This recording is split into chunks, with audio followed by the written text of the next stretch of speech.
नमस्कार, आपका स्वागत है सिग्बिज टॉक्स के नए एपिसोड में। आज का हमारा टॉपिक है capital gain tax on sale of shares. मतलब अगर आपने कोई शेयर्स या म्यूचुअल फंड के यूनिट्स को परचेज किया है और आप वही शेयर्स या म्यूचुअल फंड के यूनिट्स को सेल करते हैं, तो उस ट्रांजैक्शन पे आपको जो कैपिटल गेन या प्रॉफिट होता है उस पर टैक्स कितना लगेगा। तो सबसे पहले कैपिटल गेन दो टाइप के होते हैं, long term and short term. आइए जानते हैं कि लॉन्ग टर्म कैपिटल गेन क्या होता है और इस पे टैक्स कितना लगता है।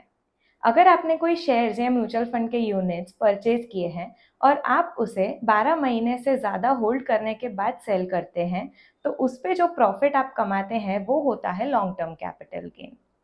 अच्छा, अब इस पे हम प्रॉफिट कंप्यूट करें तो कैसे करें। सबसे पहले आपका जो सेल्स कंसिडरेशन होता है, मतलब कि वो अमाउंट जिस पे आपने अपने शेयर्स को सेल किया है, उसमें से हम उसका ओरिजिनल परचेज प्राइस सब्सट्रैक्ट कर लेंगे।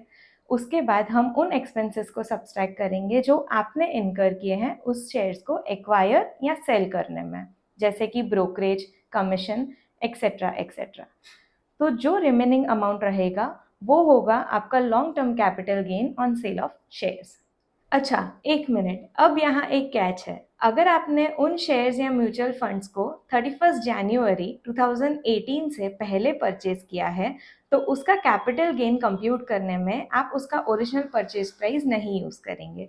उन शेयर्स या म्यूचुअल फंड्स के लिए जो प्राइस 1 फरवरी 2018 को प्रिवेल करेगा वो बन जाएगा आपका डीम्ड कॉस्ट ऑफ एक्विजिशन, मतलब परचेज प्राइस। अब सवाल ये है कि आपको इस पर टैक्स कितना लगेगा। तो अगर आपने कोई लिस्टेड शेयर्स या इक्विटी ओरिएंटेड म्यूचुअल फंड्स को सेल किया है और आपका long term capital gain 1 lakh से कम है, तो आपको उस पर कोई टैक्स नहीं लगेगा। लेकिन अगर आपका long term capital gain 1 lakh से ज़्यादा है तो आपको उस पर 10% टैक्स लगेगा।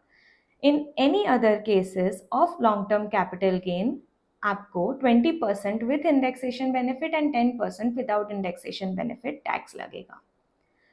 अब जाते हैं हम short term capital gain on shares पे और उस पर टैक्स कितना लगेगा वो जानते हैं।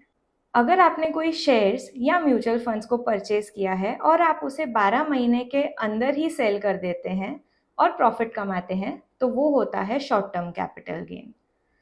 अगर कोई लिस्टेड शेयर्स को परचेज किया है आपने और आप उसी लिस्टेड शेयर्स को सेल करते हैं और उस पर सिक्योरिटी ट्रांजैक्शन टैक्स भरते हैं, तो आपको उस पर 15% टैक्स लगेगा। For any other short term capital gain cases आपको उस पर normal applicable income tax slab rate ही लगेगा। तो ये था हमारा capital gain tax on sale of shares. आशा है कि आपको इस वीडियो द्वारा हमारे इस टॉपिक पे ब्रीफ अंडरस्टैंडिंग मिली होगी। अगर आप कोई स्पेसिफिक क्वेरी पूछना चाहते हैं तो प्लीज़ कनेक्ट कीजिए सिग्नेटाइज से। धन्यवाद।